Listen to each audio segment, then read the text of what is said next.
ಅಲ್ಲ ಸರ್. ಮತ್ತೆ ನಮ್ಮ ಬೇಡಿಕೆ ಏನಿದೆ, ನಮ್ಮ ಒಂದು ನ್ಯಾಯಯುತ ಬೇಡಿಕೆಗಳನ್ನ ಧಾರವಾಡದಲ್ಲಿ ಅನಿರ್ದಿಷ್ಟಾವಧಿ ಹೋರಾಟ ಮಾಡೋದಕ್ಕೆ ಏನು ನಾವೆಲ್ಲ ಬೇಡಿಕೆ ಇಟ್ಟಿದ್ವಿ, ಸರ್ಕಾರ ಈ ಕೂಡಲೇ ಅದಕ್ಕೆ ಸ್ಪಂದಿಸಿ ಅದನ್ನ ಬಗೆಹರಿಸ್ಕೊಡ್ಬೇಕು. ಯಾಕೆಂತಂದ್ರೆ ಪೊಲೀಸ್ ಕಾನ್ಸ್ಟೇಬಲ್ ಇಷ್ಟೆಲ್ಲ ಇರೆಗ್ಯುಲರಿಟೀಸ್ ಆಗಿದೆ, ಆದರೂ ನೀವು ನಮ್ಮ ಹೋರಾಟ ಮಾಡ್ತೀವಿ ಅಂತ ಹೇಳ್ಬಿಟ್ಟು ವಿದ್ಯಾರ್ಥಿಗಳನ್ನ ಸರ್ಕಾರ ಪೊಲೀಸ್ ಕಡೆಯಿಂದ ಹತ್ತಿಕ್ಕಂತ ಕೆಲಸ ಮಾಡ್ತಿದೆ. ಇವತ್ತು ವಿದ್ಯಾರ್ಥಿಗಳನ್ನ ಪೊಲೀಸ್ ಕಡೆಯಿಂದ ಪೊಲೀಸ್ ಬಿಟ್ಟು ವಿದ್ಯಾರ್ಥಿಗಳನ್ನ ಏನೋ ಬೆದರಿಸೋದಾಗಿರ್ಬೋದು, ಎದುರಿಸಾಗಿರೋ ಆ ರೀತಿ ಮಾಡಬಾರ್ದು. ವಿದ್ಯಾರ್ಥಿಗಳು ಇವತ್ತು ನ್ಯಾಯಯುತವಾಗಿ ಅವರ ಬೇಡಿಕೆಗಳನ್ನ ಕೇಳ್ತಾ ಇರೋದು. ಯಾಕೆಂದ್ರೆ ಅವ್ರು ನಿಮ್ಮನೆ ಆಸ್ತಿ ಕೇಳ್ತಾ ಇಲ್ಲ, ಇಲ್ಲ ಡೈರೆಕ್ಟ್ ಜಾಬ್ ಕೇಳ್ತಾ ಇಲ್ಲ. ಆಗಿರೋಂಥ ಅನ್ಯಾಯನ ಸರಿಪಡಿಸ್ಕೊಡಿ, ಆಗಿರೋಂಥ ಅನ್ಯಾಯನ ಸರಿಪಡಿಸ್ಕೊಡಿ. ಪೊಲೀಸ್ ಕಾನ್ಸ್ಟೇಬಲ್ ಅಲ್ಲಿ ಇಷ್ಟೆಲ್ಲ OMR ಮಿಸ್ಟೇಕ್ ಆಯಿತು, 141 OMR ಇಲ್ಲ. ಅಲ್ಲಿ ಎಷ್ಟೋ ಜನ ಎಕ್ಸಾಮ್ ಬರ್ದಿಲ್ಲ, ಟ್ರಾನ್ಸ್ಪೋರ್ಟೇಷನ್ಸ್ ಇಲ್ಲ. ಅಲ್ಲಿ ಎಕ್ಸಾಮ್ಸ್ ಬರೆಯಬೇಕಾದ್ರೆ ಆ ಕ್ವಶನ್ ಪೇಪರ್ ಮತ್ತೆ ಆನ್ಸರ್ ಶೀಟ್ಸ್ ಮಿಸ್ ಮ್ಯಾಚ್ ಆಗಿದೆ. ಆದರೂ ಇದು ಸರ್ಕಾರ ಇದಿಷ್ಟು ಸೀರಿಯಸ್ ಆಗಿ ತಗೊಂತಾ ಇಲ್ಲ ಅಂತಂದ್ರೆ ಎಷ್ಟು ವಿದ್ಯಾರ್ಥಿಗಳಿಗೆ ಸರ್ಕಾರ ಮೋಸ ಮಾಡ್ತಾ ಇದೆ ಅಂತಂದ್ರೆ ಈ ಮುಖಾಂತರನೇ ಗೊತ್ತಾಗುತ್ತೆ. ಮತ್ತೆ 75,000 ವೇಕೆನ್ಸಿ ಏನು ಒಂದು ವೇಕೆನ್ಸಿ ಫಿಲ್ ಮಾಡಿ ಒಂದು ಮಾಡ್ತೀನಿ ಅಂತ ಸರ್ಕಾರ ನಿರ್ಧಾರ ಮಾಡಿದೆ. ಸ್ಟೂಡೆಂಟ್ಸ್ಗೆ ಇವತ್ತು ಅದರ 75,000 ವೇಕೆನ್ಸಿದು ಒಂದು ಈವೆಂಟ್ ಆಫ್ ಕ್ಯಾಲೆಂಡರ್ ಬೇಕು. ಆ ಕ್ಯಾಲೆಂಡರ್ ಇಲ್ಲ. ಇವತ್ತು ಒಂದು ಈವೆಂಟ್ ಆಫ್ ಕ್ಯಾಲೆಂಡರ್ ಇಲ್ಲ ಅಂತಂದ್ರೆ ಸ್ಟೂಡೆಂಟ್ಸ್ ಹೆಂಗ್ ಓದಕ್ಕೆ ಸಾಧ್ಯ? ಇವತ್ತು ಒಂದು ಎಲೆಕ್ಷನ್ 5 ವರ್ಷ ಎಲೆಕ್ಷನ್ಸ್ ಇರುತ್ತೆ, MLA ಎಲೆಕ್ಷನ್. ಇನ್ನು 1 ವರ್ಷ ಇದ್ದಂಗೆ ಎಲೆಕ್ಷನ್ ಕಮಿಷನ್ ಪ್ರಿಪರೇಷನ್ ಮಾಡ್ಕೊಂಡಿರುತ್ತೆ, ಅದು ಕಾನ್ಸ್ಟಿಟ್ಯೂಷನ್ ಬಾಡಿನೇ. ಆದರೆ ಇವತ್ತು ಎಲೆಕ್ಷನ್ ಇದು ರೆಕ್ರೂಟ್ಮೆಂಟ್ ಮಾಡ್ಕೊಬೇಕಾದ್ರೆ ಯಾವ ಎಕ್ಸಾಮ್ಸ್ಗೂ ಒಂದು ಈವೆಂಟ್ ಆಫ್ ಕ್ಯಾಲೆಂಡರೇ ಇಲ್ಲ. ಯಾವಾಗ ನೋಟಿಫಿಕೇಶನ್ಸ್ ಮಾಡ್ತೀವಿ, ಯಾವಾಗ ರಿಸಲ್ಟ್ಸ್ ಬಿಡ್ತೀವಿ, ಯಾವಾಗ ಆರ್ಡರ್ ಕಾಪಿ ಕೊಡ್ತೀವಿ ಅಂತ ಹೇಳ್ಬಿಟ್ಟು ಸುಮ್ಮನೆ ಬೇಕಾಬಿಟ್ಟು ಮಾಧ್ಯಮದಲ್ಲಿ ಮತ್ತೆ ಪೇಪರ್ ಸ್ಟೇಟ್ಮೆಂಟ್ಸು, ನ್ಯೂಸ್ ಚಾನಲ್ ಸ್ಟೇಟ್ಮೆಂಟ್ಗೆ ನಾವು 75,000 ವೇಕೆನ್ಸಿ ಮಾಡ್ತೀವಿ. ಎಷ್ಟು ವರ್ಷದಲ್ಲಿ ಮಾಡ್ತೀರಾ? ನಮಗೆ 6 ಮಂತ್ ಒಂದು ಈವೆಂಟ್ ಆಫ್ ಕ್ಯಾಲೆಂಡರ್ ಬೇಕು. 75,000 ಇದು ಬಿಟ್ಟು ಇನ್ನೂ 2.5 ಲಕ್ಷ, ಸುಮಾರು 3 ಲಕ್ಷ ಖಾಲಿ ಹುದ್ದೆ ಇದೆ. 2 ಲಕ್ಷ ಇದು ಬಿಟ್ಟು 2 ಲಕ್ಷ ಹುದ್ದೆ 43 ಇಲಾಖೆಯಿಂದನೇ ಇದೆ. ಮತ್ತೆ ಬೋರ್ಡ್ ಅಂಡ್ ಕಾರ್ಪೊರೇಟ್ ಇಂದ 1 ಲಕ್ಷ ಖಾಲಿ ಹುದ್ದೆ ಇದೆ. ಇದನ್ನೆಲ್ಲ ಯಾವಾಗ ಫಿಲ್ ಮಾಡ್ತೀರಾ? ಈ ಹಣ ಎಲ್ಲಿ ಹೋಗ್ತಾ ಇದೆ?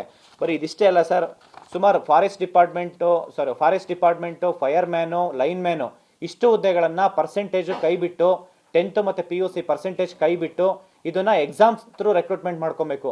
ಈ ಹಿಂದೆ ವಿಲೇಜ್ ಅಕೌಂಟೆಂಟ್ ಕೂಡ ನೀವು ಎಕ್ಸಾಮ್ಸ್ ಥ್ರೂ ರೆಕ್ರೂಟ್ಮೆಂಟ್ ಮಾಡ್ಕೊಂಡಿದ್ರೆ ನಾವು ಹೋರಾಟ ಮಾಡಿದ್ಮೇಲೆ. ಮತ್ತೆ BMTC ಕಂಡಕ್ಟರ್, ಡ್ರೈವರ್ ಎಲ್ಲದನ್ನು 10th ಮತ್ತೆ PUC ಮೇಲೆ ರೆಕ್ರೂಟ್ಮೆಂಟ್ ಆಗ್ತಿತ್ತು. ಬಿಕಾಸ್ ಆಫ್ ಇವಾಗ ಬರೀ ಕೋವಿಡ್ ಟೈಮಲ್ಲಿ ಸುಮಾರು 1 ಲಕ್ಷ ಜನ ಇದ್ದಾರೆ, 98, 99, 100% ಇರೋಂಥವ್ರು. ಇವರಿಗೆ ಲಕ್ಷಾಂತರ ಸ್ಟೂಡೆಂಟ್ಸ್ ಇಲ್ಲಿ ಧಾರವಾಡದಲ್ಲೇ ಸುಮಾರು 6-7 ಸಾವಿರ ಪೋಸ್ಟ್ ಎಕ್ಸಾಮ್ಸ್ ಥ್ರೂ ರೆಕ್ರೂಟ್ಮೆಂಟ್ ಆದರೆ 6-7 ಸಾವಿರ ಫ್ಯಾಮಿಲಿ ಉದ್ಧಾರ ಆಗ್ತವೆ. ಅವ್ರ ಫ್ಯಾಮಿಲಿ ಬಡತನದಿಂದ ಆಚೆ ಬರ್ತಾರೆ, ಪಾವರ್ಟಿಯಿಂದ ಆಚೆ ಬರ್ತಾರೆ. ಇವತ್ತು ಅವ್ರಿಗೆ ಒಂದು ಯಾವ್ದಾದ್ರು ಒಂದು ಸಣ್ಣ ಹುದ್ದೆ ಸಿಕ್ಕರೆ ಸಾಕು ಅಂತ ಹೇಳ್ತಾ ಇದ್ದಾರೆ. ಮತ್ತಾದರೆ ನೀವು ಇಲ್ಲಿ ಒಂದು small changes, C&R rule changes ಮಾಡಿ ಪರ್ಸೆಂಟೇಜ್ ಕೋವಿಡ್ ಟೈಮಲ್ಲಿ ಒಂದೊಂದು ದಿನ 3 ಎಕ್ಸಾಮ್ ನಡೆಸಿದ್ದೀರಾ, ಪರ್ಸೆಂಟೇಜ್ ಅಷ್ಟು ಹೈಕ್ ಇದೆ. ಅದು ಇದು ಆಬ್ಜೆಕ್ಟಿವ್ ಟೈಪು. ದಯವಿಟ್ಟು ಇದನ್ನ ಎಕ್ಸಾಮ್ಸ್ ಥ್ರೂ ರೆಕ್ರೂಟ್ಮೆಂಟ್ ಮಾಡ್ಕೊಬೇಕು ಅಂತ ಹೇಳ್ಬಿಟ್ಟು ಮನವಿ ಮಾಡ್ಕೊತೀವಿ. ಮತ್ತೆ ಇದು ಪ್ರವರ್ಗ C ಅಂತ ಹೇಳಿ 750 ರೂಪಾಯಿ, UPSC 100 ರೂಪಾಯಿ ಇದೆ ಸರ್, 100 ರೂಪಾಯಿ. ಅದನ್ನ ಅದರಲ್ಲೂ ವುಮೆನ್ಸ್ಗೆ, ಡಿಸೇಬಲ್ಡ್ ಪರ್ಸನ್ಸ್ಗೆ ಫ್ರೀ ಆಫ್ ಕಾಸ್ಟ್ ಅಪ್ಲಿಕೇಶನ್ ಹಾಕೋದಕ್ಕೆ. UPSC ಮಾದರಿ ತರ ಇಲ್ಲಿ ಯಾವುದೇ ಕರ್ನಾಟಕದಲ್ಲಿ ಯಾವುದೇ ಎಕ್ಸಾಮ್ಸ್ ಮಾಡಿದ್ರೆ, ಇವನ್ ಬ್ಯಾಂಕಿಂಗ್ ಸೆಕ್ಟರ್ ಇರ್ಬೋದು, ಕೋಆಪರೇಟಿವ್ ಇರ್ಬೋದು, KPSC, KE ಯಾವುದೇ ಡಿಪಾರ್ಟ್ಮೆಂಟಲ್ಲಿ ಎಕ್ಸಾಮ್ ಅಪ್ಲಿಕೇಶನ್ ಫೀಸು 100 ರೂಪೀಸ್ ಅಷ್ಟೇ ಇರಬೇಕಂತ ಹೇಳ್ಬಿಟ್ಟು ಈ ಮುಖಾಂತರ ಕೇಳ್ಕೊತೀನಿ. ಯಾಕೆಂದ್ರೆ ಸ್ಟೂಡೆಂಟ್ಸ್ ಒಂದು ಅಪ್ಲಿಕೇಶನ್ ಫೀಸ್ ಹಾಕ್ಬೇಕಂತಂದ್ರೆ ಸಾಟರ್ಡೆ ಸಂಡೇ ಕ್ಯಾಟ್ರಿಂಗು, ಹೋಟ್ಲಲ್ಲಿ ಕೆಲಸ ಮಾಡೋಂಥ ಪರಿಸ್ಥಿತಿ, ಮತ್ತೆ ಗಿಗ್ ವರ್ಕರ್ಸ್ ಆಗಿ ಕೆಲಸ ಮಾಡೋಂಥ ಪರಿಸ್ಥಿತಿ ಬಂದಿದೆ. ದಯವಿಟ್ಟು ಇದನ್ನ ಸರ್ಕಾರ ತುಂಬಾ ಸೀರಿಯಸ್ ಆಗಿ ತಗೊಬೇಕು. ಇದು ರಿಫಾರ್ಮ್ಸ್ ಆಗಬೇಕು ಅಂತಂದ್ರಲ್ಲ, ಅದು ಬರೀ ಬಾಯಿ ಮಾತಲ್ಲಿ ಎಲ್ಲರೂ ಮಾತಾಡ್ತಾರೆ ರಿಫಾರ್ಮ್ಸ್ ಆಗಬೇಕು ಅಂತ ಹೇಳಿ. ಅದು ಕಾರ್ಯರೂಪಕ್ಕೆ ಯಾವಾಗ ಬರುತ್ತೆ? ಕಾರ್ಯರೂಪಕ್ಕೆ ಬರಬೇಕು. ಇವತ್ತು ನೂರಾರು ಕೋಟಿ ಒಂದು ಅಪ್ಲಿಕೇಶನ್ ಹಾಕ್ತೀವಿ ಅಂತಂದ್ರೆ 4-5 ಲಕ್ಷನ ಅಪ್ಲಿಕೇಶನ್ ಹಾಕ್ತಾರೆ. ಸುಮಾರು 40-50 ಕೋಟಿ, 100 ಕೋಟಿ ತನಕ ಅಪ್ಲಿಕೇಶನ್ ಫೀಸ್ ಕಲೆಕ್ಟ್ ಮಾಡ್ತಾರೆ. ಎಲ್ಲಿ ಹೋಗ್ತಾ ಇದೆ ಇವತ್ತು? ದಯವಿಟ್ಟು ಇದನ್ನ ಸರ್ಕಾರ ಯಾವುದೇ ಇಲಾಖೆಯಿಂದ ಎಕ್ಸಾಮ್ ನಿಲ್ಲಿಸಿದ್ರೆ ಅದು ಟ್ರಾನ್ಸ್ಪೋರ್ಟೇಷನ್ ಫ್ರೀ ಇರಬೇಕು, ಮತ್ತೆ ಅಪ್ಲಿಕೇಶನ್ ಫೀಸು ತುಂಬ ಕಡಿಮೆ ಇರಬೇಕು. ಮತ್ತು ಇನ್ನೊಂದು ಸರ್, ನಿನ್ನೆ ಒಂದು ಚೇಂಜಸ್ ಮಾಡಿದ್ದಾರೆ ಗೌರ್ಮೆಂಟ್. ಏನಪ್ಪ ಅಂದರೆ ಈ ಒಂದು FDA STA ಮುಂಚೆ ಸುಮಾರು 5 ವರ್ಷ ಅದು ಮೊದಲಿಂದನೂ ಕನ್ನಡ ಇತ್ತು. ಒಂದು GK ಪೇಪರು, ಒಂದು ಕನ್ನಡ ಅಂದರೆ ಗ್ರಾಮರ್ ಇತ್ತು. ಅಂದರೆ ಸಂಧಿ, ಸಮಾಸ, ತತ್ಸಮ, ಸಮಾನಾರ್ಥಕ ಪದದ ವಿರುದ್ಧಾರ್ಥಕ ಪದ, ಈ ಒಂದು ಕನ್ನಡ ಒಂದು ಸಬ್ಜೆಕ್ಟ್ ಇತ್ತು. ಅಂದರೆ ಒಂದು ಪೇಪರ್ ಕನ್ನಡ, ಒಂದು GK ಪೇಪರ್ ಇತ್ತು.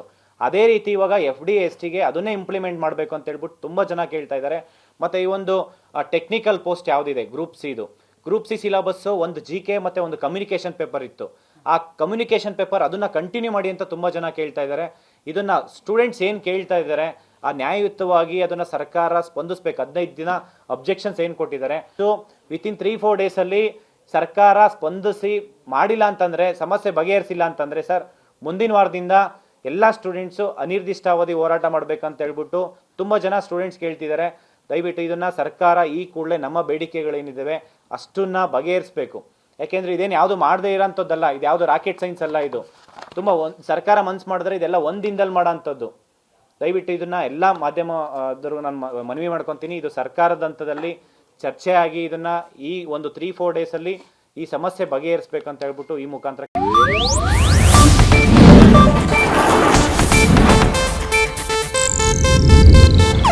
ಇದು ಏಷ್ಯಾನೆಟ್ ನ್ಯೂಸ್ ನೆಟ್ವರ್ಕ್ ಪ್ರಸ್ತುತಿ.